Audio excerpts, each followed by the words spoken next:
ඔයාලට පුළුවන්ද ඔයාලගේ බරට වඩා 10 ගුණයක බරක් උස්සගෙන යන්න? බැහැ නේද? ඔව්. ඒ ගැන හිතන්නවත් බෑ. ඒත් මං කියන කෙනාට පුළුවන් එයාලගේ බරට වඩා 10 ගුණයක බරක් උස්සගෙන ඇවිදගෙන යන්න. නෑ. මෙයා මිනිස්සෙක් නෙමෙයි. මෙයා කෘමි සතෙක්. හැමෝටම සුබ දවසක්. කූඹියා. එහෙම නැත්නම් කොහොඹුවා. මේ නම් දෙකෙන්ම අපිට සලසන්න පුළුවන් පුංචි කෘමි විශේෂයක්. මගෙත් ඔයාලගෙත් අපි හැමෝගෙම ගෙවල් වල අනිවාර්යෙන් මුන් ජීවත් වෙනවා. බොහෝ දෙනෙක්ට මේ කූඹියන් කියන්නේ දකින්නටවත් අකමැති සතුන් වර්ගයක්. ඒත් ඔයාලා මේ කූඹුවන් ගැන නොදන්න දේවල් ගොඩක් තියෙනවා. ඉතින් මම බලාපොරොත්තු වෙනවා මේ වීඩියෝ එකෙන් ඔයාලට කූඹුවන් ගැන දන්නේ නැති ගොඩක් දේවල් කියලා දෙන්න. එහෙනම් දිගටම රැඳී ඉන්න.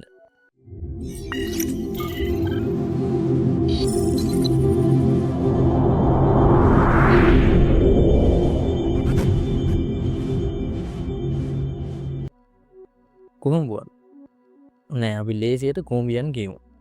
කූඹියන් මීමැස්සන් සහ බබරුන්ට වඩා සමීප සතුන් වෙනවා. ඔවුන් සියල්ලනම තියෙන්නේ එකම ශරීර ලක්ෂණ. ඔවුන්ගේ ශරීරයේ කොටස් තුනක් වෙනවා. හිස, උරහිස් සහ ගැස්ට. එහෙම නැත්නම් ඉන පිටිපස තියෙන බඩ. ඒ කියන්නේ උදරයේ කොටස.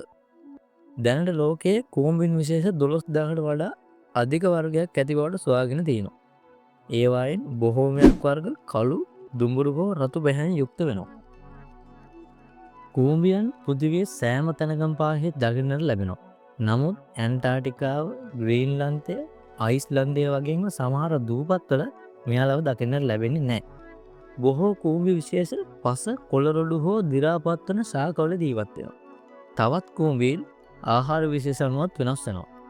නමුත් ගොඩක් විශේෂ කොළ බීජ, කුඩා කෘමීන්, මල් පැණි සහ මී පැණි ආහාරයට ගන්නවා.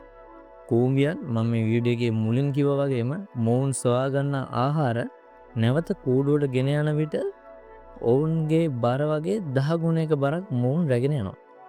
හිතන්නකො සාමාන්‍යයෙන් කූඹියේගේ බර මිලිග්‍රෑම් 1.5 අතර වගේ. ඒ වගේ බරකට 10 ගුණයක බරක් තමයි මොවුන්ගේ කර මත තියාගෙන රැගෙන යන්නේ. ඒ වගේම තමයි කූඹියන් ජනපද විදියට එයාලගේ සමාජිකයන් එක්ක සංවේදනය කරනවා. මේ සඳහා එයාලා දියුණු ඉන්ද්‍රියක් භාවිත කරනවා. ඔවුන් පෙරමූණ ලෙස හඳුන්වන රසායනික ද්‍රව්‍ය නිපදවන අතර ඒවා අනෙකුත් කූඹියන් ඔවුන්ගේ හිසේ තියෙන ඇන්ටනා වලින් සංවේදනය කරනවා.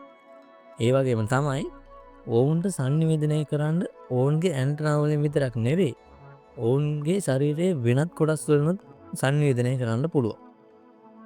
අපි බලමු එයාලා කොහොමද අනෙක් කොටස් වලින් සංවේදනය කරන්න කියලා.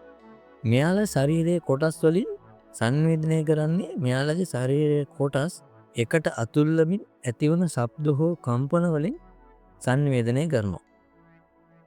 මේ විදිහෙන් මෙයාලගේ ආහාර තියෙන ස්ථාන පවතින අනතුරු ගැන මෙයාලා පණිවිඩ හුවමාරු කරනවා. මේ කූඹියන්ගේ ජනපදවල කම්කරුවන්, සොල්දාදුවන් සහ රැජිනියන් කියන විවිධ කණ්ඩායම් වලට මෙයාලා වෙන් කරලා තියෙනවා.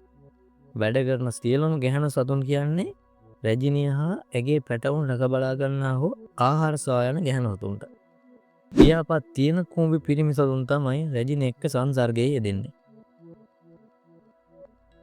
ඕම් බලන්නකො ඒකෙත් ඇති අනිත් තුන් දෙනේ හුලන් තමයි.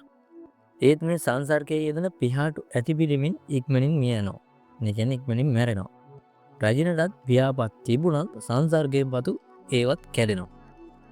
මේ කූඹියන් කියන්නේ විවිධ උරගයන්, උභයජීවීන්, ආත්‍රපෝඩාවන්, පක්ෂීන්, එක්ෂීරපායි සතුන්ට වැදගත් ගුදුරක්.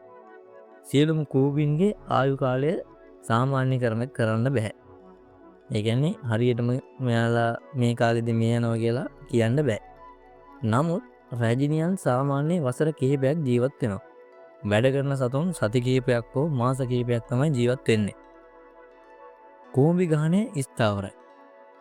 කූඹියන් බොහෝ විට මිනිසුන් සමග ගැටුම් ඇති කරගන්නේ ඔවුන්ගේ ගෙවල් විනාශ කරන නිසා. ඒත් සමහර කූඹි ගිනි කූඹියන් මෙන් මිනිසුන්ට හානි කරන්න පුළුවන්. හානි කරන්න පුළුවන් දෂ්ට කිරීම යාල සිදු කරනවා. කොහොම වුණත් කූඹියන් කියන්නේ පරිසර පද්ධතිවල අතිශයින් වැදගත් සමාජිකයන්. ඔවුන් පස්පණුවන් මෙන් පස වාතනය කිරීමට උපකාරී වෙනවා. මේ කූඹියන් කියන්නේ පරිසරයට වැදගත් සතුන් ජාතියක්. ඒකෙන්ලා මෙයාලගේ ගෙවල් මෙතනින් පස්සේ කඩනවා එහෙම නෙවෙයි. එහෙනම් අදට මම ඔයාලගෙන් සමුගන්නවා. මේ වගේ සතුන් ගැන වැදගත් දේවල් දැන ගැනීමට අපි නොදන්න කතා අපේ channel එක subscribe කරලා නැත්නම් දැන්ම subscribe කරලා එකතු වෙන්න. හැමෝටම සුබ දවසක්.